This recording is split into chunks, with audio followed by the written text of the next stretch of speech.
জীবনে যত প্রেম আছে করি যাই,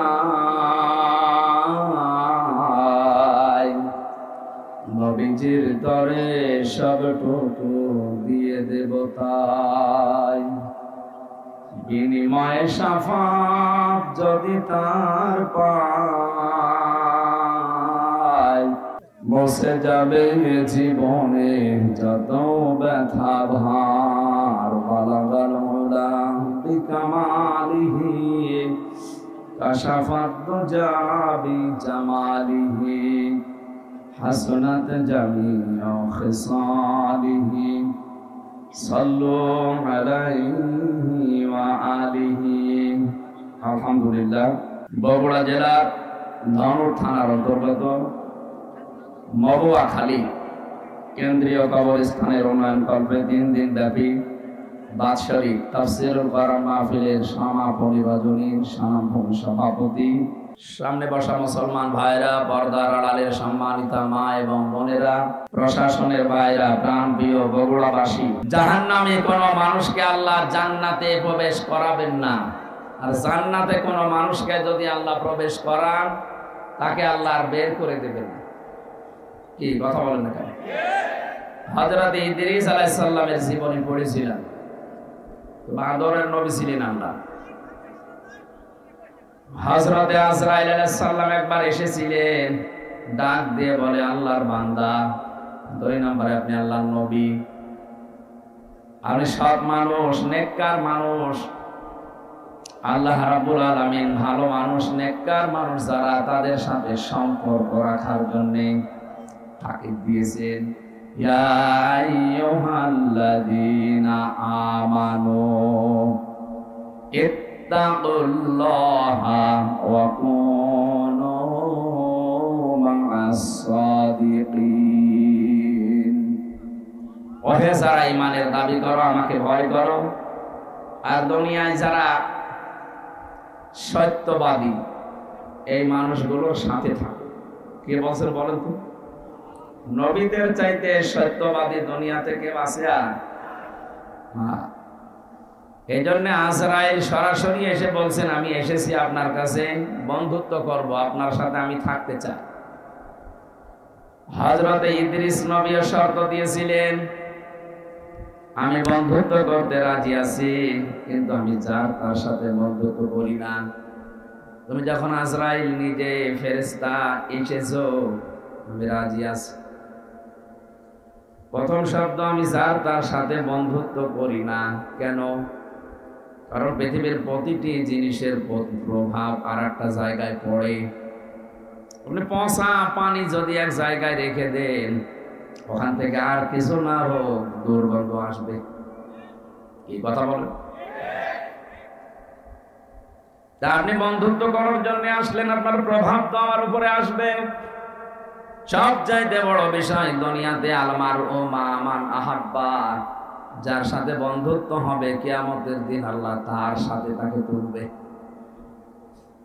আমি আপনার সাথে বন্ধুত্ব করতে চাই, যেহেতু ফেরেশতা আপনি নিজে আজরাইল এসেছেন, আমার কয়েকটা শর্ত আছে। 1 নম্বরে, আমি এখনই মরতে চাই। মরণের যন্ত্রণা যে শুনি, ওয়াজাআতে সাকরাতুল মাউতি বিল হক। এই পৃথিবীর সব কিছু উলটপালট হতে পারে, মিথ্যা হতে পারে, প্রতারণা হতে পারে, মরণের যন্ত্রণা হক, এটা সত্য। কেউ রেহাই পায়নি এখান থেকে। আমাদের নবী মুহাম্মদ রাসূলুল্লাহ পর্যন্ত রেহাই পায়নি। তিনি ঘেমে যাচ্ছিলেন বারবার। এই পৃথিবীতে মাত্র একজন মানুষের জীবন কবজ করার জন্য আজরাইল খুব সতর্ক ছিল। হাদিস পড়েছি, নবীজির কাছে যখন এসে বলেছে, হে রাসূল, আপনি যদি যেতে চান তাহলে আপনাকে নিয়ে যাব, যদি যেতে না চান, যতদিন থাকতে চান আপনি থাকতে পারবেন। বিশ্বনবী বলেছিলেন, যদি থাকতে চাই কতদিন থাকা যাবে? ফেরেশতা বলেছেন, আপনি যতদিন ইচ্ছা করবেন এই দুনিয়ায় থাকতে পারবেন। যখন মনে করবেন না আমি আর থাকতে চাই না, আমি নিজে এসে আপনাকে নিয়ে যাব। বিশ্বনবী ওই সময় বলেছিলেন, আজরাইল যদি না থাকতে চাইতে কতদিন, যতদিন ইচ্ছা, তারপরে যাওয়া লাগবে না। ইচ্ছা করেন যতদিন, কিয়ামত পর্যন্ত যদি বাঁচতে চান আপনাকে আল্লাহ হায়াত বাড়িয়ে দেবে, আপনাকে মরা লাগবে। এইটাই ফাইনাল, যে মরা লাগবে। কুল্লু নাফসিন যায়িকাতুল মাউত, যাকে আল্লাহ বানিয়েছে তাকে মরণ দেবে, সে যেই। নবীজি বললেন, আজরাইল যাওয়ায় যখন লাগবে দেরি করার দরকার নেই, আমারে নিয়ে চলো আমার সব চাইতে বড় বন্ধু আল্লাহ রাব্বুল আলামিনের কাছে। উনি শুধু হাতটা রেখেছিলেন। হযরতে আজরাইল ডাক দিয়ে বলে, হে রাসূল, আপনি কষ্ট পেয়েছেন? নবীজি বললেন, হাত সরাও। কেন? মনে হচ্ছে উহুদ পাহাড় আমার বুকের উপর রাখলে। ফেরেশতা বলে, হে রাসূল, আজ পর্যন্ত আমি যত জীবন কবজ করেছি, এত আসানে, এত আস্তে, এত আরামে কারো জান কবজ করিনি। আমি জানি আল্লাহর পরে আপনার স্থান, এজন্য শুধু আমি হাতটা রেখেছিলাম। নবীজি বলেন, আজরাইল, এইটা যদি তোমার হাত রাখা হয় তো তোমার শাস্তি কোনটা? এখনো শুরু করিনি। বিশ্বনবী ওদিন কান্নাকাটি করে বলেছিলেন, আজরাইল, মৃত্যুর যত কষ্ট আছে তুমি আমারে দিয়ে দাও। আমার পরে আমার যত উম্মত এই দুনিয়ায় আসবে তারা এমনিতেই দুর্বল, মরণের যন্ত্রণা তাদেরকে দিও না। হযরতে আজরাইল ওদিন বলেছিলেন, হ্যাঁ, আপনার এই কথা আমি রাখতে পারি। কোরআনে কারিমে আল্লাহ 6666টি আয়াত আপনার উপরে নাযিল করেছেন। এর ভেতরে একটা আয়াত আছে, আয়াতুল কুরসি বলা হয়, সূরা বাকারার 255 নম্বর আয়াত। এটা যদি কেউ 5 ওয়াক্ত ফরজ নামাজের পরে তেলাওয়াত করে, এখানে আল্লাহর 10টা ক্ষমতার কথা আছে। কয়টা? বলেন বলেন। এটা ক্লাস চলছে, ছাত্রের মতো জবাব দেবেন। 1 2 3 4 যারা পড়ে দেখেন না কেমন জবাব দেয়, বুঝলেও দেয়, না বুঝলেও চিল্লায়। আপনারা ওইভাবে জবাব দেবেন। কালকে মাহফিল ছিল চুয়াডাঙ্গা জীবননগর, শ্বশুর বাড়ি, একেবারে শ্বশুরের গ্রাম। এর চাইতে মনে হয় 10 ডবল মানুষ হবে। শাশুড়ি দেখে পাগল হয়ে গেছে, জামাই ধরে রেখেছে। আবার সকালে এই খাবার মাবার খাওয়ানোর কারণে আমার দেরি হয়ে গেছে। এই যে জার্নি, শরীর অবাক করছে। জেলখানায় যে কি খাওয়াইলো, ও পালিয়েও গেল, আমারে খাওয়াইও গেল। তো পালিয়েই যাবে, আর 3 বছর আগে যেতে পারিনি, কারণ আমার এই জেল খাটা লাগে না। কি খাওয়াইয়েছে জেলখানায় আল্লাহ জানে। আমি এত চেষ্টা করছি স্বাভাবিক হওয়ার জন্য, কিন্তু না, শরীর পড়ে যাচ্ছে। আমার মনে হয় কিছু খাওয়াইয়েছে। ওরা যারে বিদায় করে দিতে চায় তারে আস্তে আস্তে সোলো পয়জন এগুলো দিয়ে দিয়ে মেরে ফেলে।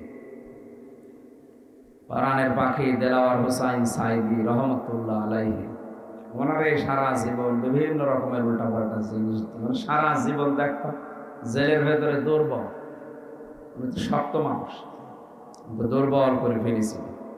এরপরে ওনার আবার ডায়াবেটিস, শেষে দেখলেন না ইঞ্জেকশন দিয়ে মেরে ফেললেন। অনেকে বলেন না উনি মরে গেছে। কে মরে গেছে? 10 মিনিট ওনার সাথে আমি ছিল, এমনি এমনি মরে না। হ্যাঁ, যদিও সারা জীবনে তার দোয়া ছিল, আল্লাহুম্মা ইন্নী আসআলুকা শাহাদাতান ফি সাবিলিক, হে আল্লাহ তুমি যাই করো আমাকে শাহাদতের মরণ দিও। এই কারণে জালেমদের হাতে আল্লাহ তাকে শাহাদতের মরণ দিয়েছে। আর যাকে তাকে আল্লাহ শহীদের মরণ দেয় না, কারণ এটা অনেক দামি জিনিস। শহীদ এ শব্দটা শুনতে ছোট, কিন্তু এত দামি এটা। যারা শহীদ হয় তারা মরে না। আলা তাহসাবান্নাল্লাযীনা কুতিলু ফি সাবিলিল্লাহি আমওয়াতা বাল আহয়াউন ইনদা রাব্বিহিম ইরযাকুন, সূরা আলে ইমরান 169 নম্বর। আল্লাহ তাআলা বলেন, হে নবী, যে মানুষগুলো শহীদ হয় এদেরকে আপনি বলবেন না যে মরে গেছে, এমনকি ধারণাও করবেন না। এক জায়গায় আছে ওয়ালা তাকুলু লিমা ইউকতালু, আর এক জায়গায় আছে ওয়ালা তাহসাবান্নাল্লাযীনা কুতিলু। মুখ দিয়ে তো বলবেন না, অন্তরে ধারণাও করবেন না যে যারা শহীদ হয়েছে এরা মরে গেছে, না।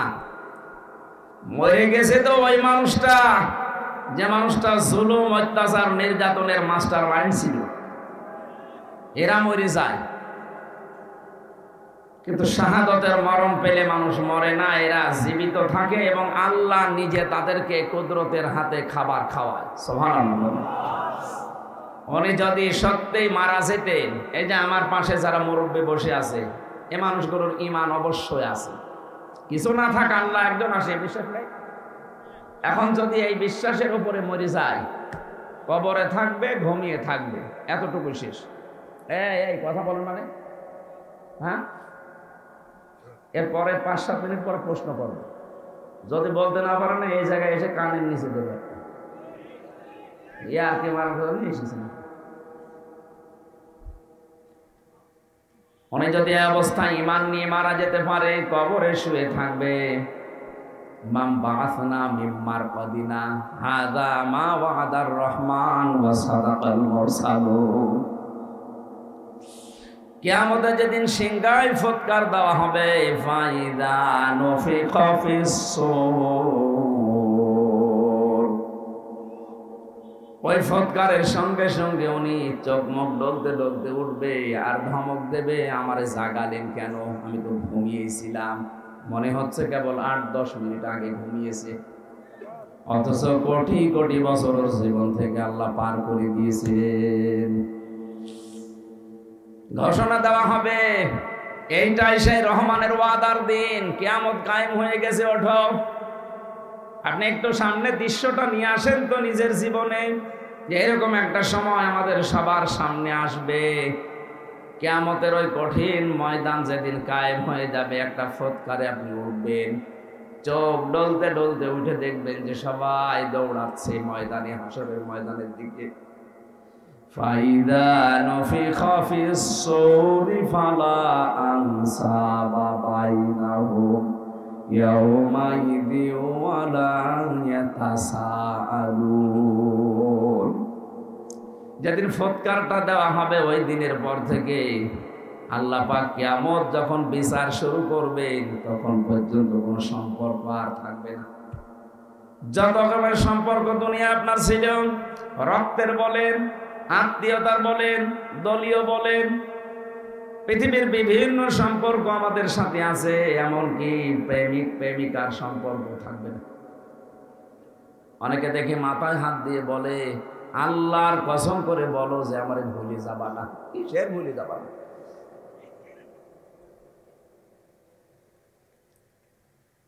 যত রকমের সম্পর্ক আল্লাহ বলেন নসব আনসব, বহু বচন দিলাম, একটাও থাকবে না, সব কাট হয়ে যাবে। ইয়াউমাইদি ওয়ালা ইয়াতাসাআলুন। এমনকি পৃথিবীতে যে মানুষগুলো একে অন্যের কাছে কিছু আশা করে, চায়, এরকম কোন মানুষ দেখলেই তাড়াতাড়ি দৌড়াবে, ওর কাছে কোনো কিছু জিজ্ঞাসা করার সুযোগ দেবে না। এই দুনিয়া আমরা বিপদে পড়লে বাবাকে দেখলে মনে হয় যে আশা জাগে না, উনি আমার জন্য হয়তো কোনো জায়গায় কিছু চেষ্টা করছেন। আল্লাহর কসম, কোরআনে কারীম সূরা মুমিনুনের ভেতরে আল্লাহ এটা জানিয়েছেন, সিংহায় ফুৎকার দিলেই ওই বাবা পর্যন্ত মনে করবে হয় আমার কাছে আসতে পারে, এজন্য ও দৌড়াবে। কি করবে? ন্যাংরা মানুষ যেভাবে দৌড়ায় ওইভাবে না। ইয়াউমা ইয়াফিরুল মারউ মিন আখি, এই যে আল মারউ মিন আখি, এর আগে আল্লাহ ইয়াফিরু দিয়েছেন। ইয়াফিরু শব্দের শাব্দিক অর্থ হচ্ছে মাজা তুলে দৌড় দেওয়া। আপনার আত্মীয় স্বজন যত রকমের সম্পর্কের মানুষ আছে, ও দেখা মাত্রই মাজা তুলে দৌড় দেবে। বলেন নাউজুবিল্লাহ। এই জন্য আমার এই কথাটা একেবারে বাস্তব, আপনি নিজের চোখের সামনে মিলাবেন। কিয়ামতের দিন সবাই যখন উঠতে থাকবে, আর শহীদ যারা হয় এই মানুষগুলো খেতে থাকবে। সুবহানাল্লাহ বলতে পারবেন? এই যে শহীদ, এই শব্দটা খেলাছোড়া বিষয় না। এ জেলাতে যিনি রাষ্ট্রপতির দায়িত্বে ছিলেন, শহীদ জিয়াউর রহমান, শব্দটা ওনার নামের আগে আন্দাজে লাগানো হয়নি, চিন্তা ভাবনা করে লাগিয়েছে। সারা পৃথিবী জানে এই বাংলাদেশের সংবিধানের উপরে আল্লাহর উপরে আস্থা, এই কথাটা উনি লিখেছিলেন। কথা বলেন না? বিসমিল্লাহির রহমানির রহিম, এটা দিয়ে সংবিধান শুরু হবে, এটা উনি লিখেছিলেন। ওনার জীবনের ভুল ত্রুটি হয়তো আছে মানুষ হিসাবে, আল্লাহ যদি বিচার করে যে আল্লাহর উপরে আস্থা, এই দিকে তাকিয়েও আমার মনে হয় আল্লাহ ওনারে মাফ করে দিবে। ওনারে মাফ করে দিলে আমাদের বিশাল ক্ষতি হয়ে যাবে। বলেন আমার ভাইরা, আমি যে কথাটা তুলেছিলাম, শাহাদতের মরণে কোনো কষ্ট নেই, এজন্য আমার আল্লাহ পাক হযরতে মাওলানা দেলাওয়ার হোসাইন সাইদি রহমতুল্লাহ আলাইহি ওনাকে সাধারণভাবে জেলখানায় মরণ না দিয়ে জালেমদের হাতে শাহাদতের মরণ দিয়েছেন। কারণ এই মরণে আল্লাহ কোনো কষ্ট রাখেন। অথচ মুহাম্মদ রাসূলুল্লাহ বলতেছে আজরাইল হাত সরাও। তাহলে যে আয়াতুল কুরসি পড়ার কথা তিনি বললেন, এটা নিজে জান কবজ করবেন, তিনি জানাচ্ছেন হে নবী, আমি যেহেতু সবার জান কবজ করব, আমি আপনাকে গোপন সংবাদটা জানালাম। আপনার উম্মতেরা যদি আয়াতুল কুরসির 10টা ক্ষমতা বিশ্বাস করে পড়তে পারে, অনেকের মনে আশা জেগেছে যে আমি আয়াতুল কুরসি পড়ি। আরে ভাই না, এর ভেতরে 10টা জিনিস আল্লাহ সাজিয়ে দিয়েছেন। এই 10টা জিনিস আপনার প্র্যাকটিক্যাল লাইফে, আপনার বাস্তব জীবনে এটা থাকা লাগবে। আপনি আন্দাজে পড়ে গেলেন, একটাও আপনার জীবনে নেই না, ওইরকম আয়াতুল কুরসি হবে না। আমি বহু হিন্দুর সাথে মিশে দেখেছি, আমার রিমান্ডে অনেক হিন্দু অফিসার পেয়েছি। আমার আর কোরআনে কারিমে কেমন আয়াত, তো আমার মনে হয় আমার চাইতে ওর কোরআন বেশি জানা আছে। এমন এমন আয়াত রাতের বেলা যখন পাহারা দিত ওই রিমান্ডে, এমন এমন আয়াত এসে পড়তো, কি গো নাম মনে হচ্ছে উল্টা পাল্টা, সুব্রত বালা, দেবদুলাল, মোহন কুমার, এর নাম তো সব মুসলমানের। এরা পাহারা দিত কিন্তু আয়াত পড়তো কোরআন শরীফের। ইয়া আইয়ুহাল্লাযীনা আমানু ইন্না মিন আজওয়াজিকুম ওয়া আওলাদিকুম আদুওয়াল লাকুম ফাহদারুহুম। কিভাবে পড়েন কোরআন শরীফ? আমাদের আয়াত আছে, যে যে বিষয়ের আয়াতগুলো আছে 8টা 10টা 15 20টা করে আয়াত মুখস্থ করে রিমান্ডে আমারে প্রশ্ন করতো আমার এই ওয়াজ নিয়ে, যে আপনি এই ওয়াজ করেছেন এই আয়াতের সাথে, হ্যাঁ আপনি কেন এই জায়গায় এই কথা ঢুকালেন? বদরের ময়দানে এখানে 14 জন শহীদ হয়েছে, 14 জন কাফের মারা গেছে, আপনি এই জায়গায় তথ্যটা আগে না বলি পরে বললেন কেন? এগুলো ওরা আয়ত্ত করে নিয়েছে। কেন? ও মানুষগুলো দেখতাম মাঝে মাঝে আল্লাহর ভুল ধরছে, আমার রিমান্ডে প্রশ্ন করে আর আল্লাহর ভুল ধরছে, আল্লাহর এই কাজটা ঠিক হয়। হ্যাঁ, আপনার কাছে পরামর্শ নিয়ে আল্লাহ কাজ করার বলছে। সব চাইতে বেশি পেয়েছিলাম ওই যে মাঠের নিচে আয়না ঘর, যেটা রিমান্ডে ওখানে নিয়ে যখন রেখে পাহারা দিত, রাত 12টার সময় এক দল আসতো, অধিকাংশ হিন্দু, এসে কোরআনে কারিমের এমন এমন আয়াত থেকে প্রশ্ন জিজ্ঞাসা করে, আর ওই 1.5 মিনিট 2 মিনিট ভিডিও শোনায়। দেখেন তো এটা আপনার নাকি? হ্যাঁ। কোথায় বলেছিলেন? চুয়াডাঙ্গায়। এইটা কোথায়? কুষ্টিয়ায়। এইটা নাটোরে। আমি বললাম যে 1.5 ঘন্টা কথা বলি আমি, এর আগে নেই পরে নেই, 1.5 মিনিট 2 মিনিট কোথা থেকে পান? তাহলে আমরা সারাদিন বসে বসে শুনি আর দেখি কোন জায়গায় হাত লাগানো যায়। হাত লাগাবেন, হাত লাগাতে হলে আমার চাইতে আপনার আয়ত্ত বেশি থাকা লাগবে। কথা বলেন না কেন? কেউ যদি ভুল ধরতে চায়, আমার আজকের আয়াতের তাফসিরে আমার কোরআনের উপরে মাস্টার্স করা আছে। আমার মতো যারা করেছেন লেখাপড়া, তার উপরে পড়াশোনা করা লাগবে। একটা ইঞ্জিনিয়ার পাশ করে 10 তলা বিল্ডিং এর প্ল্যান দিয়েছে, আর এই যে দোকানে চা খালা, ওর যে হাল হকিকত দেখি আসলাম, ওই লোক এসে যদি বল না এ প্ল্যানে ভুল হয়েছে, ওর দাঁত মুখ ফেলে ফেলার দরকার নেই। এই লোকটা অনার্স মাস্টার্স করেছে এই বিষয়ের উপরে, এতদিন লেখাপড়া করছে, 16 বছর পড়া লাগে, 16 থেকে 18 বছর। এ একটা প্ল্যান দিল, আর আপনি চার দোকানদারি করছেন, লবণ ঠিক মতো দিতে পারেন না, মিষ্টি ঠিক মতো দিতে পারেন না, আর আপনি ভুল ধরছেন এই প্ল্যানে। আমার যে মানুষগুলো ভুল ধরছে অবস্থা কিন্তু ওদের ওই রকমই ছিল। ওরা কিছু কিছু সাবজেক্টের উপরে আয়াতগুলো হাদিসগুলো আয়ত্ত করে কি করে ভুল ধরা যায় সেই চিন্তা ছিল। এভাবে যদি 16 বছর 18 বছর কোরআনের উপরে পড়াশোনা করে ভুল ধরা লাগতো তাহলে আর ভুল ধরত না। এমনকি আল্লাহর ভুল ধর। আমি আকিজ গ্রুপে চাকরি করতাম ওই সময়, তাদের খতিব ছিলাম। আপনারা অনেকে জানেন না, আকিজের বড় ছেলে যিনি এখন ডাক্তার মহিউদ্দিন, ওনার 4টা স্ত্রী। 4 বিয়ে করা তো জায়েজ না, দেখেছেন? একটা জায়েজ জিনিস, হালাল, এটা নিয়ে কত সমস্যা, কেউ ভয়ে কথা বলছে না। আরে আশ্চর্য রে! আল্লাহ তাআলা কোরআনে কারিমে বিয়ের কথা শুরু করেছেন 2 বউ দিয়ে, ফানকিহু, নিকাহ করো, বিবাহ করো। কয়টা? মাসনা 2টা, সুলাসা 3টা, রুবা 4টা। আল্লাহ কি 1 দিয়ে শুরু করেছেন না 2 দিয়ে? তাহলে বউ 2টা থাকলে ভালো। যদিও আমাদের এই দেশের সামাজিক পারিবারিক যে অবস্থা, এটা এই দেশের মানুষ মেনে নেয় না। আমি বিশ্বের বহু মুসলিম দেশে ঘুরেছি, ওই সমস্ত দেশে শরীর চলে না 3-4টে বউ। আমি যে ড্রাইভার নিয়ে যেতাম মদিনায়, ও আমার চাইতেও চিকন, ঠেলা দিলে পড়ে যাবে, অথচ 4টে বউ, গাড়ি চালায়। গাড়ি চালিয়ে আপনার 4 বউ, আর আমি আপনাকে ভাড়া করছি আমার 1 বউ। ও যে আপনাদের দেশের, ওনার ভাষা দিয়ে আমার বলছিল আপনার দেশে ওই চলে, আমাদের এই দেশে এরকম।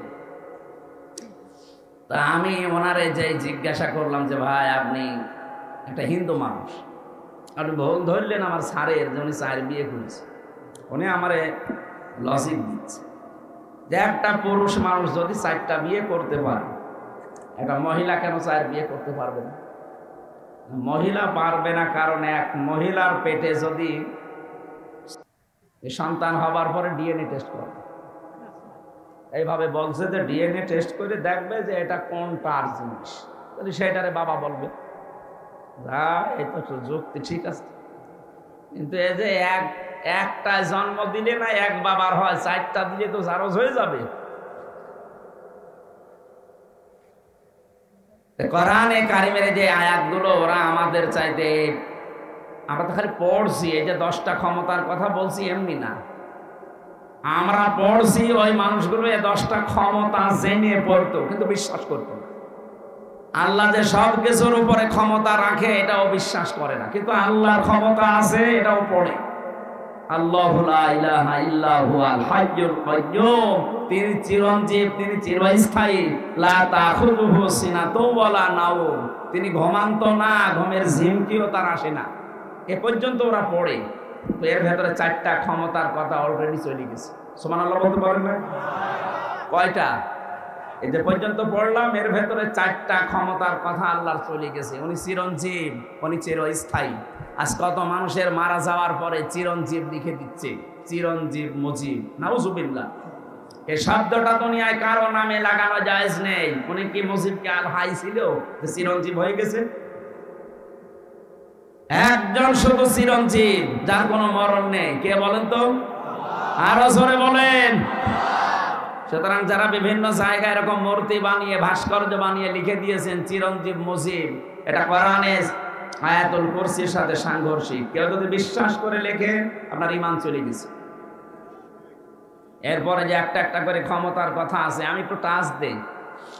যারা আয়াতুল কুরসি পড়লে আজরাইলের হাত থেকে, কষ্টের হাত থেকে বেঁচে যাবেন, উনি যেহেতু নিজে জানিয়েছে আজরাইল, আপনি এই 10টা ক্ষমতা বিশ্বাস করে আপনার জীবনে মিলাবেন, দেখবেন যে আসলে মেলে কিনা।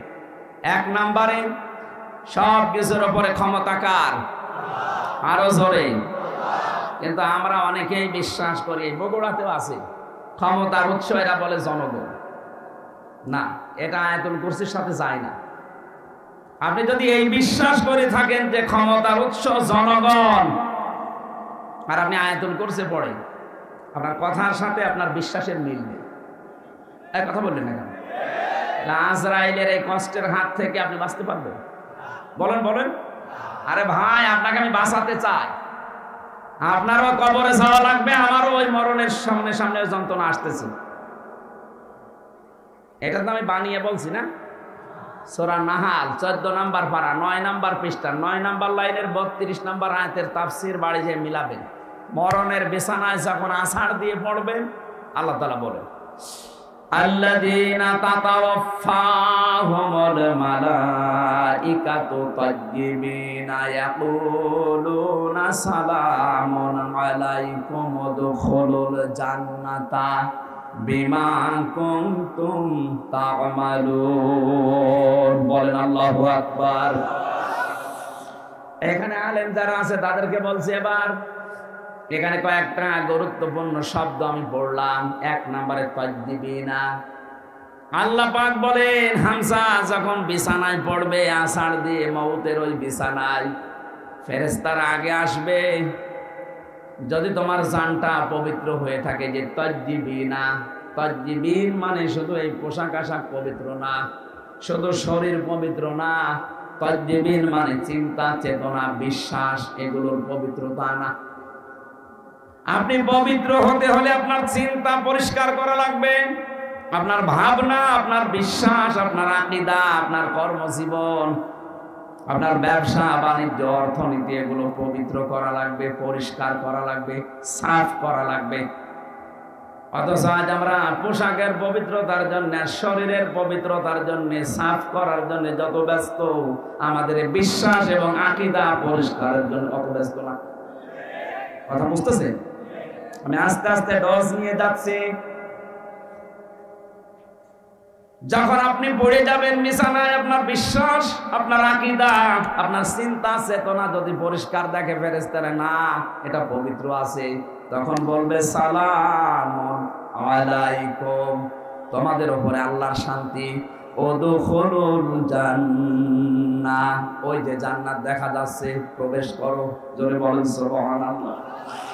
আমাদের জীবনে এরকম একটা মুহূর্ত আসুক, আমরা চাই না? বলেন বলেন। এজন্য আয়াতুল কুরসি পড়লে আজরাইল আর কিছু বলবে না, বিষয়টা এমন না। 10টা ক্ষমতা বিশ্বাস করে তারপরে পড়া লাগবে।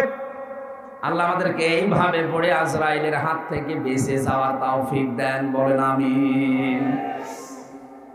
হযরতে ইদ্রিস নবী বলেছিলেন, ফেরেশতা আমি মরতে চাই। আমি শুনেছি যে সব কিছু মিথ্যা হলেও মরণের যন্ত্রণা মিথ্যা না। আপনি আমারে দেখান, আমারে মেরে ফেলেন, কেমন কষ্ট লাগে আমি দেখবো, এরপরে আবার আমারে জীবিত করে দেবেন, কারণ জান কবজ করার দায়িত্ব তো আপনার। ঠিক আছে। 2 নম্বর শর্ত আমার, আপনি বলেছিলেন জান্নাত জাহান্নাম এগুলো আমি আল্লাহর কাছ থেকে জানি। জান্নাত জাহান্নাম আছে, জাহান্নামে কেমন করে আল্লাহ শাস্তি দেয়, ওই শাস্তিটা আমি চোখে দেখবো, আমারে দেন। জাহান্নামের ভেতরে দিয়ে দেন, আমি দেখিয়ে তারপরে আপনি আমারে আবার বের করে দেবেন। ঠিক আছে। জান্নাতের ভেতরে কি শান্তি আছে, কি আরাম আছে, কি আনন্দ আছে, এগুলো আমি দেখবো, এই নিয়ামত। এগুলো দেখা শেষ হয়ে গেলে আপনি আমারে আবার বের করে দেবেন। ঠিক আছে। মরণের যন্ত্রণার এই কথা বলার পর ফেরেশতা আজরাইল আল্লাহকে বলেছিলেন, রব্বুল আলামিন গিয়েছিলাম তো ভালো জায়গায় নবী মনে করে, কিন্তু এই লোকটা তো ভেজাল, ও মরতে চায়। আল্লাহ পাক বলেন, আমার বান্দা যখন আকাঙ্ক্ষা করেছে, ঠিক আছে কাজ করো। মেরে ফেললেন, আবার জীবিত করে দিলেন। আমি তাফসীরের ভাষায় হাদিসটা পড়তে গিয়ে দেখেছি, এই যে হযরতে ইদ্রিস নবী কিন্তু শক করে মৃত্যুবরণ করেছিলেন। কি করে বলেন বলেন? শকের মরণ কেমন হয় দেখি, মৃত্যুর যন্ত্রণাটা। হযরতে ইদ্রিস নবী পরবর্তীতে দুনিয়ার মানুষকে জানিয়েছে, তোমরা জানো এই যে শক করে যে মরতে গেলাম, শকের এই মরণে কেমন কষ্ট হয়েছে। জীবিত ছাগলকে জিন্দা অবস্থায় চামড়া খুলে লবণ দিলে যেরকম লাগে, আমার ওইরকম লাগছিল। ও বগুড়াবাসী, শকের মরণে যদি এই হয়, আমরা যারা মরতে রাজি না তাদের কিছু হবে না। হ্যাঁ, তারপরও তো তিনি একজন নবী। ঠিক আছে, আপনি আমারে নিয়ে চলেন জাহান্নামে। জাহান্নাম আমি দেখতে চাই কেমন করে আল্লাহ শাস্তি দিচ্ছে। দেখালেন জাহান্নাম গরু ঘর করে আবার বের করে নিয়ে আসলেন, নিয়ে যান আমারে জান্নাতে। জান্নাতের ভেতরে প্রবেশ করিয়ে সব দেখাচ্ছে, সব শেষ হয়ে গেছে। বলছে কি এবার চলেন। হযরত ইদ্রিস নবী ডাক দিয়ে বলে, আল্লাহর ফেরেশতা চলে যাও। আমি যাব না। কেন? কারণ আমি আল্লাহর বাণী এটা জানি, খালিদিনা ফিহা লা ইয়াবগুনা মানহা হিওয়ালা। কোন মানুষ যদি জান্নাতে একবার যেতে পারে, আল্লাহ কোনদিন তাকে বের করে দেবে না, আর সে বের হতেও চাইবে না। আল্লাহ যখন বলেছে যে বের করে দেবে না, আমি তো চাই না বের হতে, তুমি ডিস্টার্ব করো কেন? চলে যাও। আজরাইল আলাইহিস সালাম বলছে, আল্লাহ তোমার নবী ইদ্রিস তো খুব চালাক। আল্লাহ বলেন, ফিরে আসো, আমার নবী ইদ্রিসের কপালে আমি এইটাই লিখেছিলাম। বলেন সুবহানাল্লাহ। আমি শুধু আলহামদুলিল্লাহ সুবহানাল্লাহ বলার জন্য আপনাকে এখানে বসিয়ে রেখেছি তা না। এখানে শিক্ষা কি পেলাম? হযরত ইদ্রিস নবী কিন্তু যে কোনো কায়দায় জান্নাতে গেছে।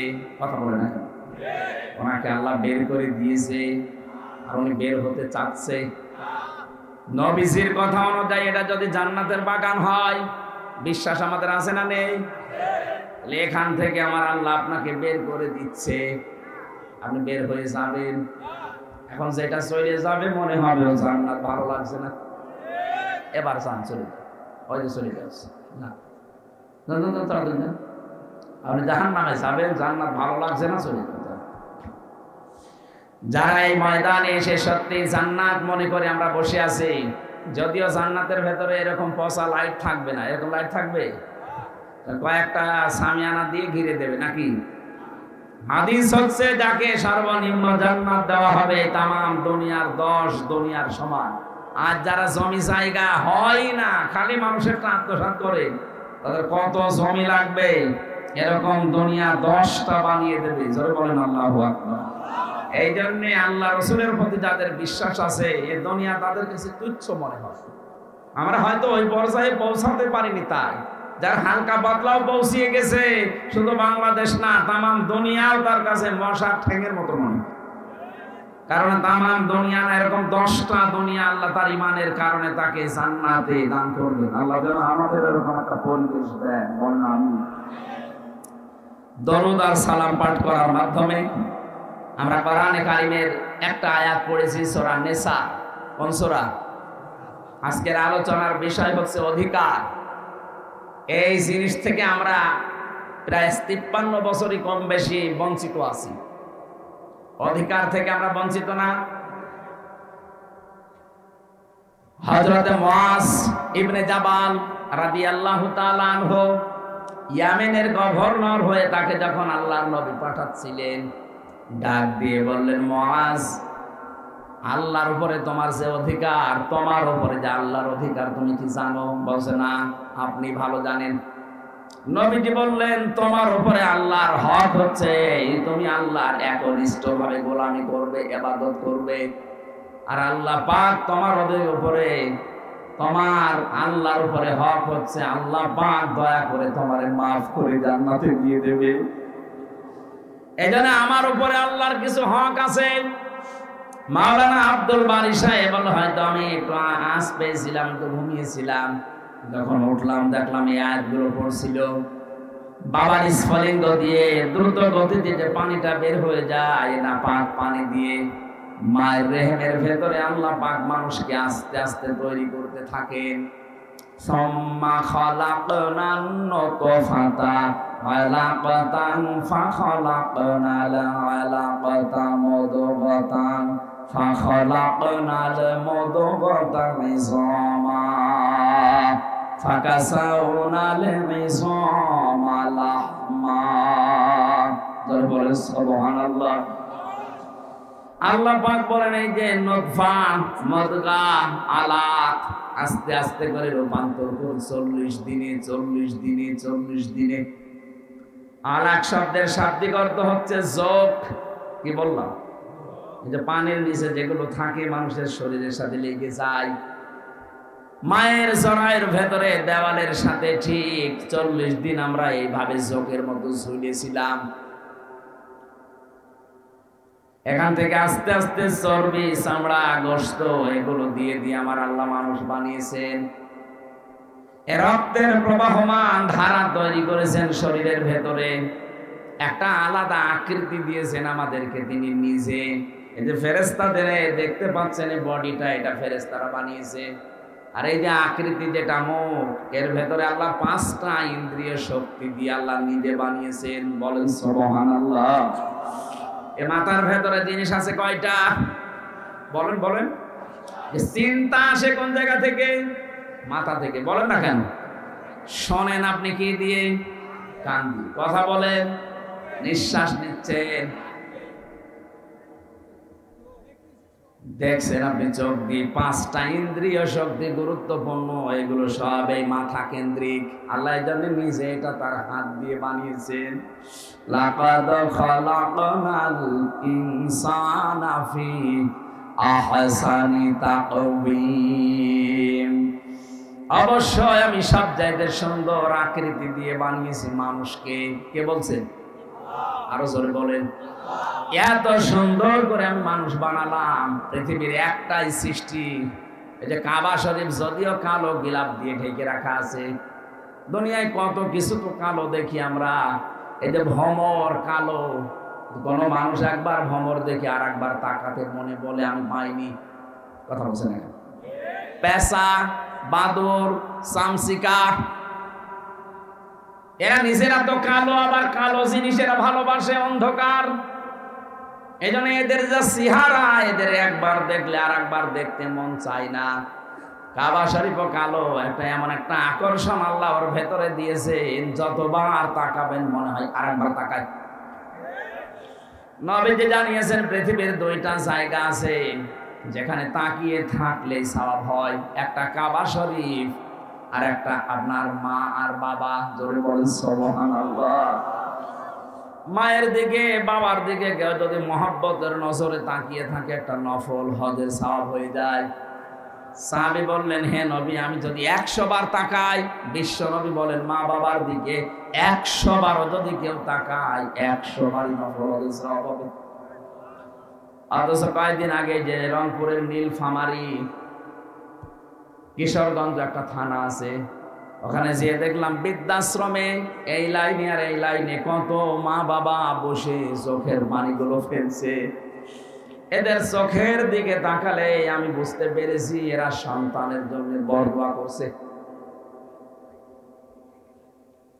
যে মায়ের দিকে, বাবার দিকে শুধু তাকালেই হজের সওয়াব হয়ে যায় নফল। অথচ ওরাও তো কোনো মা বাবার সন্তান ওদের আছে, ওরা রেখে এসেছে নিজের ইচ্ছা করে ওই বৃদ্ধাশ্রমে। একটা সন্তান বলেন তো কখন তার মার বাবাকে বৃদ্ধাশ্রমে রেখে আসে? আমার যতটুকু মায়া মহব্বত ইমান আছে, আমার দ্বারা সম্ভব না। যদি আমার বউ, ছেলে, মেয়ে সব ছেড়ে দেওয়া লাগে, তাও আমার মার বাবাকে বৃদ্ধাশ্রমে রেখে আসা সম্ভব না আমার ইমানে। ওরা তো রেখে এসেছে। কথা বলে না কেন? ওরা রেখে এসেছে কোন কারণে? ওদের পেছনে কোনো কারণ আছে। আমি একবার রাঙ্গামাটি গিয়েছিলাম, লংগদু থানা, ওখানে একটা বৃদ্ধাশ্রম আছে। বললাম আমারে নিয়ে চলেন তো দেখি আসি। যে দেখি একটা লোক কলেজের প্রফেসর কাঁদতেছে। কি আপনি কি হয়েছে? বলছে আমার মা।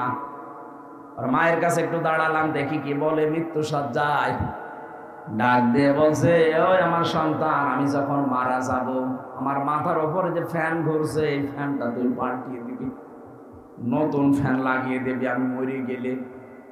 ছেলে কৌতূহল নিয়ে বলছে, মা তুমি তো মরেই যাবে, মরে গেলে আবার ফ্যান কি হবে? মা বলছে দরকার আছে, কারণ তুই আমার সাথে যা করলি, আমার মন ডেকে বলছে তোর সন্তান তোকে এখানে কিছুদিন পরে দেখে যাবে।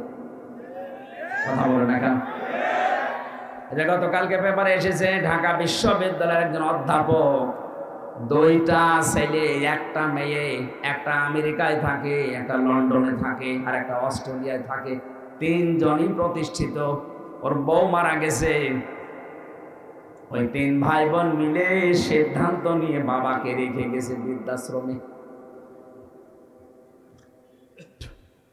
অথচ তো সে নিজে বলছে আমার ঢাকায় ফ্ল্যাট ছিল 3টা, আমার বড় ছেলে চালাকি করে ফ্ল্যাটগুলো সব লিখে তার নিজের অ্যাকাউন্টে টাকা নিয়ে নিয়েছে। আজ আমার যেহেতু কিছু নেই, মেয়েটা আছে অস্ট্রেলিয়ায়, আর ছেলে 2টা কেউ লন্ডনে কেউ আমেরিকায়। তাদের অভাব নেই, কিন্তু এই মানুষগুলোর পাশে একটা ঘর আমার জন্য হয়নি, যে একটা রুমে আমি থাকবো। যেই কয়টা ছেলে আর মেয়েরা আমাকে এদের বড় কারণে শেষ পর্যন্ত এই বৃদ্ধাশ্রমে রেখে গেছে। 3 বছর পরে পরে নাকি একটা চিঠি লিখে বাবার কাছে, অথচ লোকটা ঢাকা বিশ্ববিদ্যালয়ের শিক্ষক ছিল। উনি দেখলাম কথা বলতে বলতে মরে গেল। লোকটা হাউমাউ করে কাঁদছে। আমারে বলছে, হুজুর আপনি দাঁড়িয়ে আছেন দেখলেন, আপনি আমার উপরে আবার খারাপ ধারণা করেন না। এ দোষ আমার না, এই দোষ আমার বউর। আমার 2টা ছেলে মেয়ে আছে, তাদের দিকে তাকিয়ে আমার বউকে আমি তালাকও দিতে পারি না। আজ 3 মাস আগে আমি এখানে রেখে গিয়েছিলাম আমার মাকে, দাঁড়ি নিয়ে বড় ঝামেলায় পড়েছিলাম। বারবার আমার বউ আমার তাকিদ দেয় যে এই বুড়ি যদি থাকে আমি তোমার ভাত আর খাবো না। কি করবো, ছেলে মেয়ের দিকে তাকিয়ে বাধ্য হয়ে মাকে রেখে গিয়েছিলাম এখানে। বাবা আমার ওই ছোটবেলায় মারা গেছে, আমি একটা কলেজের অধ্যাপক। অথচ এখন কি হয়ে গেল দুনিয়া থেকে, আমার আর নাম ধরে ডাকার মতো কেউ নেই। বগুড়াবাসী, আমি শুধু আবেগ নিয়ে বলছি তা না, আমি বাস্তবে দেখতে পাচ্ছি। রাঙ্গামাটি লংগদু থানার এই যে মাটা মারা গেল, কলেজের অধ্যাপক, এখানে বহু মানুষ ঠিক তার পরিবারের কাছে ওই রকমই। একটা বাবা 8টা 10টা 16 17 20 22 25টা ছেলে মেয়ে আমি দেখেছি। 25টা ছেলে মেয়েকে বাবা মানুষ করতে পারছে এক হাতে এক কাঁধে তুলে নিয়ে। অথচ 25টা ছেলে মেয়ে মিলেও একটা বাবার মাকে খাবার দিতে পারে না। শেষ পর্যন্ত 15 দিন বা 1 মাস করে পালাপালি করে নেয়। বগুড়াতে নেই। সিদ্ধান্ত নেওয়া লাগবে, আমার মা বাবাকে যদি আলাদা করতে কেউ চায় দুনিয়া থেকে, আমি দরকার হয় তারে আলাদা করে দেব। সম্মানিতা মা বোনেরা, আমি নিজে স্বামী, আল্লাহর কসম করে বলছি, আমি সহ যত স্বামী এখানে বসে আছে, কোন স্বামী কিন্তু মন থেকে চাই না যে আমার বিয়ের পরে আমার মা বাবা আলাদা হয়ে যাক। না, আমি যা খাবো আমার মা বাবা তাই খাক, আমি না খেয়ে থাকলে ওরা না খেয়ে থাক, তা আমার সাথে থাক। কথা বলে না কেন? এই পরিবেশটা আমরা অনেক জায়গায় দেখছি নষ্ট হয়ে গেছে। বিয়ে করার কিছুদিন পরেই সন্তান আর পেরে ওঠে না, শেষ পর্যন্ত এই মা বাবাকে হয় আলাদা করে দেয়, না বৃদ্ধাশ্রমে দিয়ে দেয়। কথা বলে ঠিক কিনা? এই ছেলেটার পেছনে যে সবচাইতে বেশি ভূমিকা পালন করেছে এটা তার বউ। আর এই বউকে কোট বুদ্ধি দেয় ওখান থেকে এই বউর মা আর ওর বড় বোন, ওখান থেকে খালি ইনজেকশন পাঠায়। কতদিন থাকবে একসাথে, আলাদা হয়ে যা, আরামে খেতে পারবি। আমি কি বেশি বলে ফেললাম?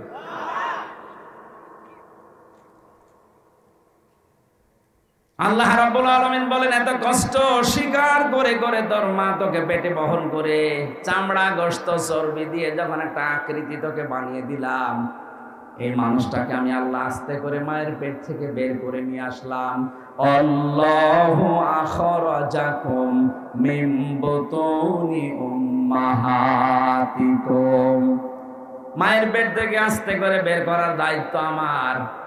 এই দায়িত্বটা এখন ডাক্তাররা পালন করছে, আল্লাহর উপরে এখন আর নেই। কথা বলে না কেন?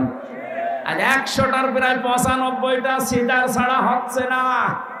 প্রশ্ন আসতে পারে, তাহলে আপনারা কেন এই স্টেজে যারা বসে আছে এদের কি মা ছিল না, নাকি আকাশ থেকে পড়েছে? এ কথা বলছে না কেন? এদের মাকে তো সিজার করা লাগে নাই, অথচ আমাদেরটা এখন করা লাগছে। আজ অধিকাংশ মানুষের মেয়েদের ভরসায় হয়ে গেছে, না হবে না, ও সিজার করাই লাগবে। আল্লাহ বলছেন, ঠিক আছে তোর দায়িত্ব আমি ছেড়ে দিলাম, যা তোর ওই হাইব্রিড বাচ্চা আমি কেটেই বের করব। কথা বলে না কেন? রব্বুল আলামিন বলেন, আমি যখন আস্তে করে দুনিয়া থেকে নিয়ে আসলাম, কি অবস্থায় তুই ছিলি জানিস? লা তা'লামুনা শাইআ, কিচ্ছু বলতে পারতিস না, শুধু ট্যাঁ করে কান্না ছাড়া তোর কোনো ভাষাও ছিল না, আওয়াজও ছিল না। বিজ্ঞান এখন প্রমাণ করছে এই কষ্টটা নিয়ে, কেন কম্পিউটার সব দেখা যায়। একটা মানুষ সর্বোচ্চ কষ্ট সহ্য করতে পারে 45 ইউনিট। কত? পৃথিবীর প্রতিটি জিনিস পরিমাপ করার যন্ত্র আছে। এই যে প্যান্ডেলটা, এটা কতটুকু, এটা পরিমাপ করার জন্য একটা অস্ত্র আছে না, ফিতা আছে, ফিতা। আপনি কাউকে দেন, সে এই ফিতা দিয়ে মাপ দিয়ে বলতে পারবে এটা কতটুকু। আপনি যদি এইরকম চাউল নিয়ে এসে বলেন এটা মেপে দেন, দাড়ি পাল্লা আছে, কথা বলে না কেন? এটা পানির বোতল আছে, এটা লিটার, সিসি, কেজি দিয়ে মাপা হয়। পৃথিবীর প্রতিটি জিনিস মাপ করার জন্য আলাদা আলাদা যন্ত্র আছে। আল্লাহ পাক বলেন, তোর মা তোকে দুনিয়ায় আনতে যে কষ্টটা পেয়েছে, ডেলিভারির কষ্ট, এইটার জন্য একটা পরিমাপের যন্ত্র আছে। এই কষ্টটা পরিমাণ হচ্ছে 45 ইউনিট। এর বেশি হলে পুরুষ মানুষ মারা যাবে। কিন্তু একটা মা দুনিয়ার ময়দানে সন্তানের মুখ দেখতে হলে 57 ইউনিট কষ্ট সহ্য করা লাগে। কত? 45 থেকে 57। আপনি টের পাচ্ছেন? রব্বুল আলামিন বলেন, আস্তে আস্তে যখন তোকে এভাবে নিয়ে এসে কথা বলা শিখালাম, খাওয়ালাম, এভাবে হামজা বানালাম, তোর প্রতি আমার কিছু দায়িত্ব আছে। আমি তোকে যা যা দেওয়ার সব দিয়ে দিয়েছি। এখন তোর উপরে আমি আল্লাহ কিছু চাই, এইটা, ওয়াবুদুল্লাহ, তোরা আমার ইবাদত করবি। কার ইবাদতটা কি, এইটাই আমরা অনেকে জানিও না, মানিও না। অনেকে মনে মনে ভাবে না, আবার জেনে ফেললে আবার কাজ করা লাগবে, জানি না তাই মানি না, ভালো আছি না। একটা সাফ কথা শুনে, ইসলামের কোন নিয়ম নীতি যদি আপনি জানেন কিন্তু মানেন না, তাহলে আপনার একটা গুনাহ হবে। কয়টা? আর ইসলামের কোন নিয়ম আপনি জানেনও না, মানেনও না, আপনার ডবল গুনাহ হবে। কেন বলেন? কারণ আপনি জানাও ফরজ, মানাও ফরজ। জানার ফরজ আপনার আদায় হয়েছে, মানার ফরজ আদায় হয়নি, এজন্য গুনাহ হবে কয়টা? কিন্তু আপনি জানেনও না, মানেনও না। আপনার জানার ফরজ যেহেতু আদায় হয়নি, মানার ফরজও আদায় হয়নি। এজন্য যারা বলে জানার নাম ইসলাম না, মানার না ইসলাম, এটা একটা শয়তানি। আপনি না জানলে মানবেন কি করে? এলাকায় বহু মানুষ আছে সুদ খায় কিন্তু জানে না এই ধান্দায়। মনে মনে ভাবে আল্লাহর কাছে আমি বলবো, আল্লাহ আমি জানতাম না। কথা বলছেন? এই যে যারা টাকা ছেড়ে রাখেন, 1000 টাকা ছেড়ে দেয়, 1 মাস পরে 1200 টাকা করে নেয়। এটা যে সুদ হয় অনেকে জানে না। না, আপনি বলবেন যে আমি জানি না। এই যতদিন বলবেন যে আমি জানতাম না, ততদিন আপনার অসুবিধা নেই। কিন্তু যেই বলবেন আমি জানতাম, তুমি জেনে করলেন কেন? এই ধারণা আমাদের না, তাই আল্লাহকে বলবো আমি জানি না তাই মানি না। না, আপনার গুনাহ হবে ডবল। আপনি জানেন না কেন? আমি কি জেনে এসেছি? আমার জানা লেগেছে। এই কথা বলছেন না কেন? এই এলাকায় হয়তো এই গুনাহ এখনো আরম্ভ হয়নি। এই যে টাকা ছেড়ে রাখে, টাকা আসে, কিন্তু অনেক জেলায় এটা আছে। এই এলাকায় যারা এই কাজ করছেন, টাকা ছেড়ে রাখেন আর টাকা আসে, এটা প্রকাশ্য সুদ। মায়ের সাথে জেনা করার মতো গুনাহ করছেন আপনি। এটা ছেড়ে দেওয়া লাগবে। কারা কারা এই গুনাহ ছেড়ে দেবেন? হাত তোলেন তো। এই এলাকায় তো 180 মাইল বেগে। ঠিক আছে, আপনারা এই এলাকাতে প্রায় সবই মায়ের সাথে জেনা করছেন। না খেয়ে থাকেন, না খেয়ে মরে যান, তারপর জাহান্নামে যাওয়া লাগবে না। কিন্তু মায়ের সাথে জেনা করে গেলে জাহান্নামে শুধু না, ইদাফ লাহুল আযাব ইয়াউমাল কিয়ামা, জেনাকারীদের শাস্তি ডবল হবে। কয়টা বলেন? তাহলে এই গুনাহটা এখনো পর্যন্ত আপনার এলাকায় আছে, আর আপনি নামাজ পড়েন, রোজা রাখেন, হজ করে আসেন। কিসের হজ করেন? আজকেই সিদ্ধান্ত নিয়ে বাড়ি যাবেন যে না, আমি আর এই গোনার সাথে নেই, টাকা যা ছেড়ে রেখেছি আগামী মাস থেকে টাকা শুধু 1000 দিলে 1000ই নেব, 1200 নেব না। পারবেন না ভাই? এটা যদি আপনি নাই পারেন তো কেন কষ্ট করে রাতের বেলা বসে আছেন? আপনি বাড়ি যেয়ে ঘুমান আর আপনার আমল নামায় উঠতে থাক, আপনি এই জায়গায় লেখা উঠবে আপনি মায়ের সাথে জেনা খান। বলেন নাউজুবিল্লাহ। কুষ্টিয়ার বড় বাজারে দেখলাম আসরের নামাজ পড়ে গেল, আমার সাথে নামাজ পড়ে দোকানের সামনে দিয়ে ঘুরতেছে, আর কে টাকা দেয়, টাকা নিয়ে কি লেখে, কি গো নামাজ পড়ে আসলো আর এই লোক এত টাকা পায়। চলে যাওয়ার পরে দোকানদারকে বললাম, ভাই কিসের টাকা দিলেন? হুজুর বলা যাবে না। বলা যাবে মানে প্রতি মাসে মাসে উনি একবার করে এখানে আসে, আল্লাহরে ওলি টাকা নিয়ে যায় আমার কাছে, 10,000 করে আমারে টাকা দেয় মাসে মাসে, আর 1,000-এ 100 টাকা করে বেশি। এটা কি সুদ? বলেন না কেন? এগুলো স্বর্ণের দোকানে দেখলাম বেশি দেয় ওরা।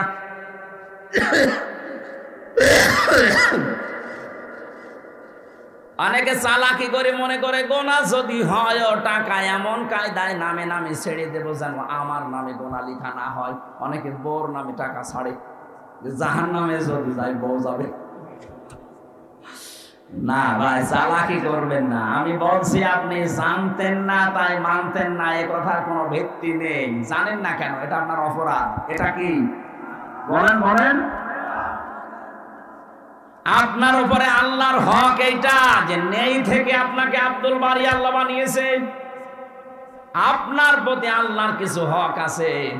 আল্লাহর হক হচ্ছে আপনি তার ইবাদত করবেন এমন ভাবে, ইবাদত মানে শুধু নামাজ পড়বেন, রোজা রাখবেন আর কালো বোরকা পরবেন না।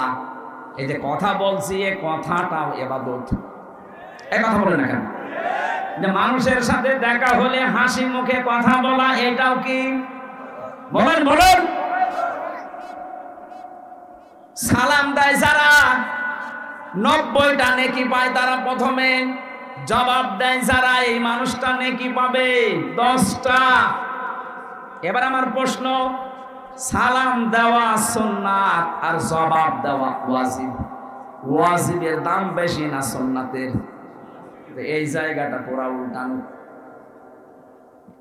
কোরআনে কারিমে জানিয়েছেন, সূরা নূরের ভেতরে আছে 61 নম্বর আয়াতে, ঘরে প্রবেশ করতে হলেও তোমাকে সালাম দিয়ে ঢোকা লাগবে, তাহলে ওই ঘরের ভেতরে আল্লাহর পক্ষ থেকে একটা বরকত আল্লাহ নিয়ে নেবেন। বলেন সুবহানাল্লাহ।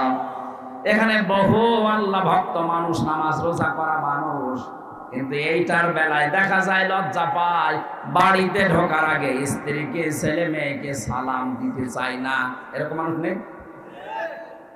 সমস্যা আছে কিছু কিছু। আজকে যদি বাড়ি যেয়ে সালাম দেয় না, বলবে কি গো তোমার কোন ভূতে ধরেছে? কালকে যে যৌতুকের টাকার জন্য আমার গালি গালাজ করে পিটাইলে আজকে সালাম দিচ্ছ মানে আজ কোনো নতুন ধান্দা আছে? যে যা মনে করে করুক, আজকে থেকে আপনি ইসলামের এই কাজটা শুরু করেন।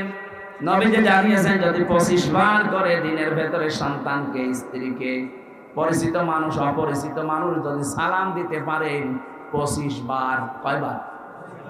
সারাদিন 24 ঘন্টার ভেতরে যদি 25 বার সালামের প্রচলন আরম্ভ করতে পারেন, আপনি শাহাদাতের মরণ পাবেন। আরো জোরে বলেন সুবহানাল্লাহ। বগুড়াবাসী এই জন্য ইবাদত মানে ওই শুধু নামাজ পড়া রোজা রাখা না।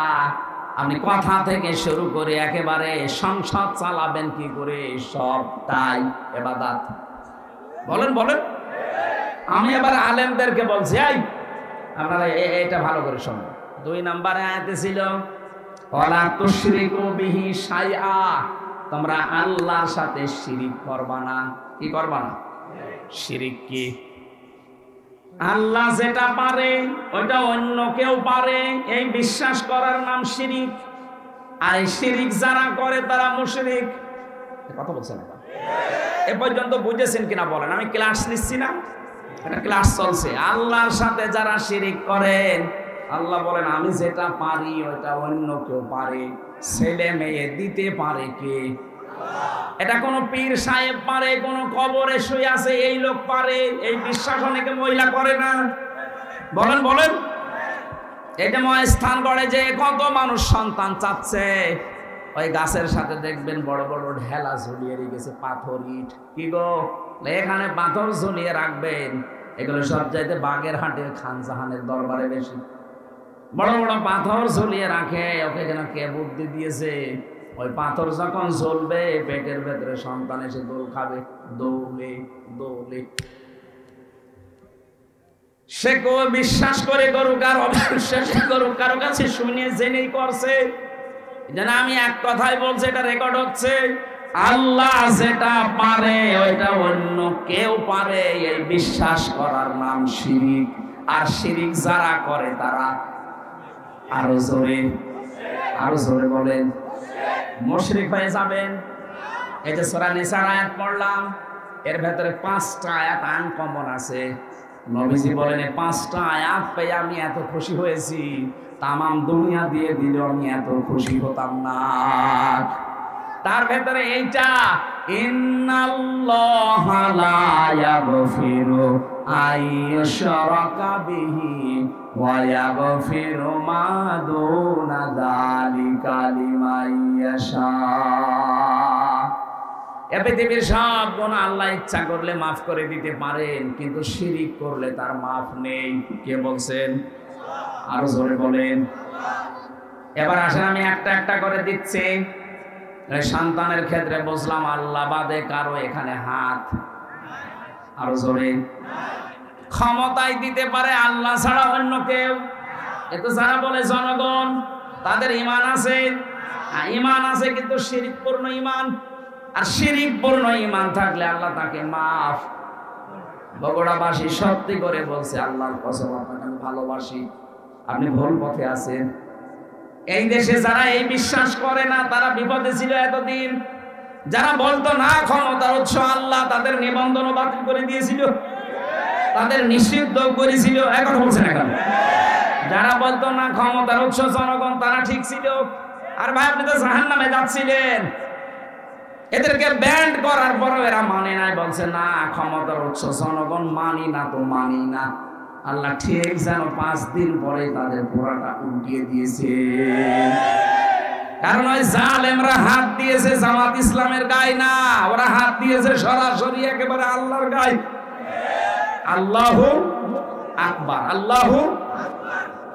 আপনি এই জায়গায় বলেন যে আল্লাহ সব কিছুর উপরে, আর এই ক্ষমতার মতো একটা ছোট্ট জিনিসের কাছে এসে বলছেন না এইটার মালিক আল্লাহ না জনগণ। যাদের এরকম বিশ্বাসে অপবিত্রতা আছে, আপনি পাল্টিয়ে যাবেন আজকে। এর জন্য যদি দল ত্যাগ করা লাগে এরকম দল ত্যাগ করবেন না। এবার আওয়াজ বেশি হয়নি আমি জানি, আর এটা বগুড়ায় হবেও না। কথা বলছে না কেন? যেই দলের বিশ্বাসে এই শিরিক আছে, ক্ষমতার উৎস জনগণ, ওইটার মুখে ঝাঁটা মেরে চলে আসা লাগবে। ও দল যদি আমার বাবাও তৈরি করে, ও দলে আমি নেই, কারণ আমার বাবা জাহান্নামে গেলে আমি তার সাথে যেতে পারি না। কথা বলেন, নাকি বাবার সাথে যাবেন? এবার একটা নতুন তথ্য বলছে, এখানকার আলেম চলে গেছে নাকি? হ্যাঁ, এবার ভালো করে শুনবো। আল্লাহ রাব্বুল আলামিন বলেন, ওমান দাখালাহু কানা আমিনা। সূরা আলে ইমরানে আছে, 93 নম্বর আয়াতের মাঝের অংশে আছে। রব্বুল আলামিন বলেন, এই যে কাবা শরীফের যে চত্বরটা, এখানে কেউ প্রবেশ করলে তাকে আল্লাহর নিরাপত্তা দিয়ে দেয়। কে? কেন? ফিহি আয়াতুম বাজ্জিনাতুম, এখানে আল্লাহর বিভিন্ন নিদর্শন আছে। মাকাম ইব্রাহিম, একটা নিদর্শনের নাম মাকাম ইব্রাহিম, যেটা লিফট হিসাবে ব্যবহার করে ওই পাথরের উপরে দাঁড়িয়ে দাঁড়িয়ে ইব্রাহিম আর ইসমাইল নবী কাবা ঘর বানিয়েছিলেন। এই যে লিফট আবিষ্কার হয়েছে এই পাথর থেকে, দাঁড়ালে এই লিফটের মতো চলে যেত উপরে। আবার যখন মনে করতেন আমি নেমে পাথর আবার নিতে চাই, তখন আবার নিচে নেমে পড়তো। যারা হজে গেছেন দেখেছেন কাবার পাশে কয়েক হাত ধরে হযরতে ওমর ওই পাথরটা ওখানে লাগিয়ে দিতেছেন। আগে কাবার সাথে ছিল, এখন মানুষের সুবিধার্থে এটা করা।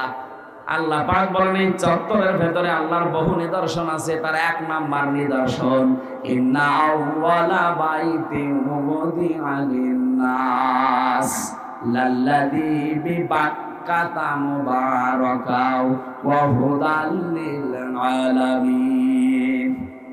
পুরাতন প্রাচীন একটা নাম মক্কা শরীফের বাক্কা। কি নাম? এই মক্কার নাম ছিল বাক্কা।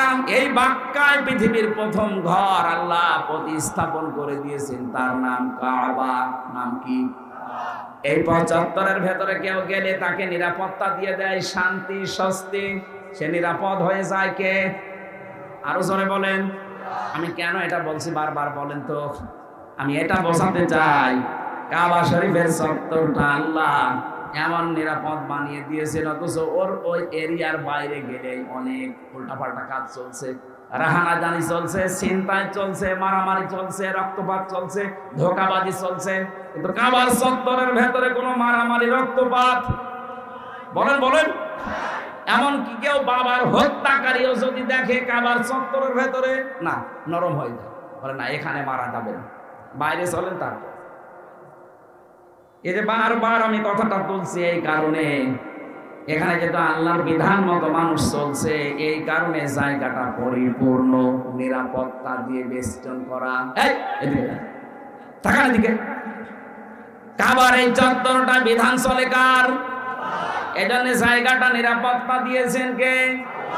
কাবা শরীফ থেকে বাংলাদেশের দূরত্ব ৬০০০ কিলোমিটার। এইটা তো আর কাবা না, কথা বলে না কেন?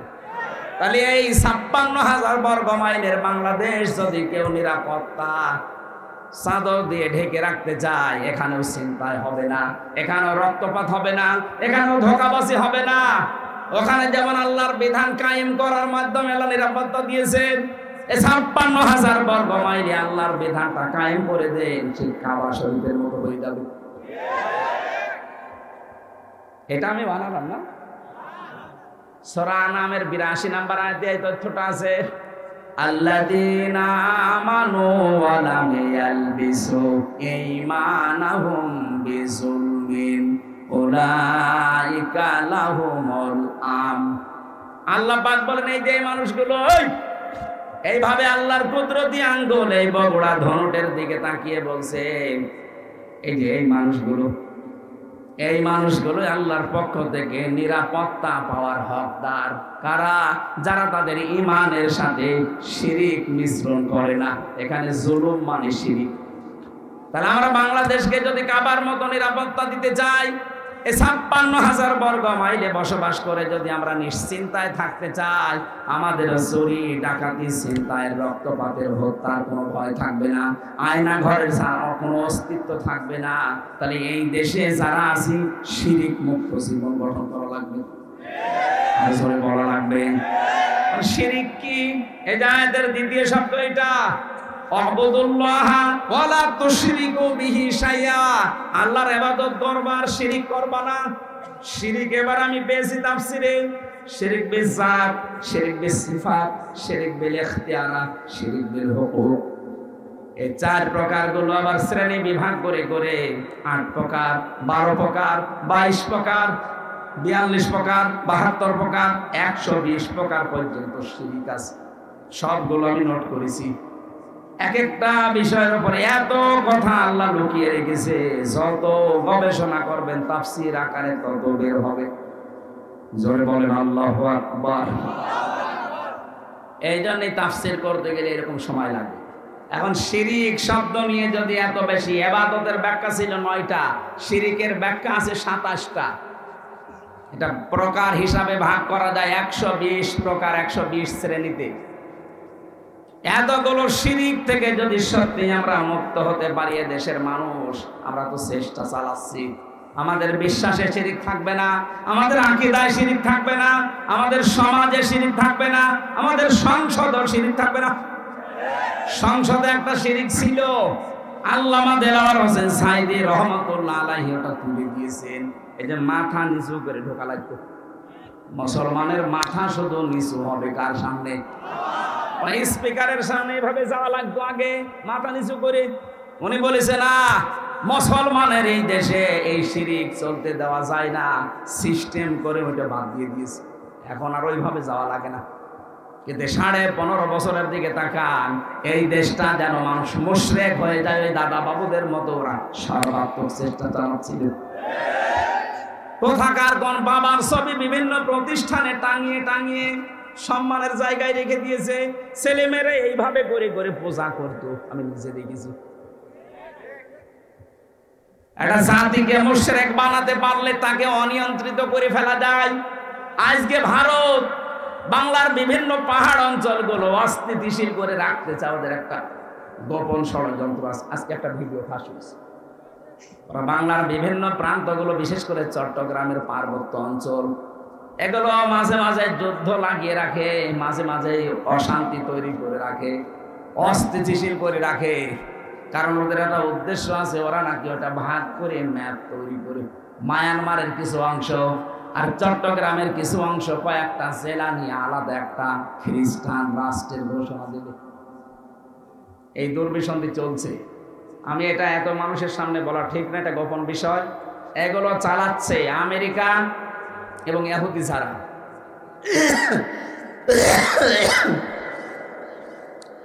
এদের এই গোপন ষড়যন্ত্র যদি বাস্তবায়ন হয়ে যায়, এই যে উপদেশটা 3 বার পাল্টিয়ে গেল, ডক্টর মোহাম্মদ ইউনূস থেকে একবার, এরপরে আবার কয়েকজন, এরপরে কয়েকদিন আগে আবার 3 জন। এগুলো এমনি এমনি করছে না, একটা দুর্বিসন্ধি আছে। সব চাইতে ভয়ঙ্কর এর ভেতরে এই ফারুকি, এই লোকটা মেয়েতে মেয়েতে ছেলেতে ছেলেতে বিয়ে করা, এই যে সমকামিতা, এটা প্রমোট করে। এইগুলো নিয়ে সে সিনেমাও বানিয়েছে। এই যে পরকীয়া প্রেম করে মানুষ উদ্বুদ্ধ হয় কি করে, সে তার নিজের স্ত্রী তিশাকে এই সিনেমায় কাজে লাগিয়েছে। 3rd person singular number, bachelor, আমি উপন্যাস পড়েছিলাম, ওইগুলো দেখছে এখন সিনেমা বানাচ্ছে। আমার বিশ্ববিদ্যালয়ে থাকাকালীন একটা অভ্যাস ছিল, ক্লাসের পড়া যাই হোক আমি উপন্যাস পড়তাম খালি। এই দেখেছিলাম ওই সময়, ওইগুলো দিয়ে দিয়ে এখন নতুন নতুন সিনেমা তৈরি করছে। আর এগুলোর লেখক যারা, আমি ওই লেখকের নাম নিতে ঘৃণা করি। ওই মানুষগুলো যা করে গেছে, পরকীয়া প্রেমের মাধ্যমে পুরো একটা সংসার জাহান্নামে হয়ে যায়। 2, 3, 4, 5 সন্তানের ছেলে মেয়ের মা সব রেখে আল্লাহর রাস্তায় চলে যাচ্ছে। কথা বলছে না? বলছে ঠিক, ওটা আল্লাহর রাস্তা, শয়তানের রাস্তা না। পরকীয়া প্রেমে যারা আছেন, আপনি আজকে তওবা করে ওই মোবাইল নাম্বার ওই বান্ধবীর বলেন আর ওই পরকীয়া প্রেমিক প্রেমিকার এক্ষুনি ডিলিট করে দিবেন। ও বলছে ঠিক, তার মানে ওর মোবাইলে আছে।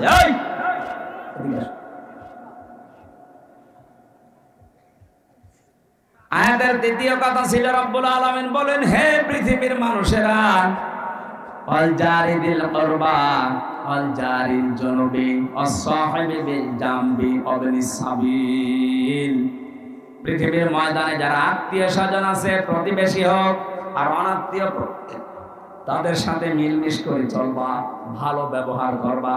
আজ হাজারো মানুষের কারণে প্রতিবেশী অশান্তিতে আছে, অথচ লোকটা নামাজ পড়ে। কথা বলে না কেন? আর প্রতিবেশী মানে আপনার বাড়ির পাশে যে আছে, শুধু সে না, আপনি বাসে যাচ্ছেন বগুড়া থেকে ঢাকা পর্যন্ত, এই যে 4-5 ঘন্টা সময় লাগবে, আপনার পাশের সিটে যে আসে 5 ঘন্টার প্রতিবেশী। বলেন বলেন, আপনি সিট এমন ভাবে কাজ করে নিয়েছেন যে সে পা রাখবে সেই জায়গাও নেই। না, আপনি প্রতিবেশীকে কষ্ট দিতে পারেন না।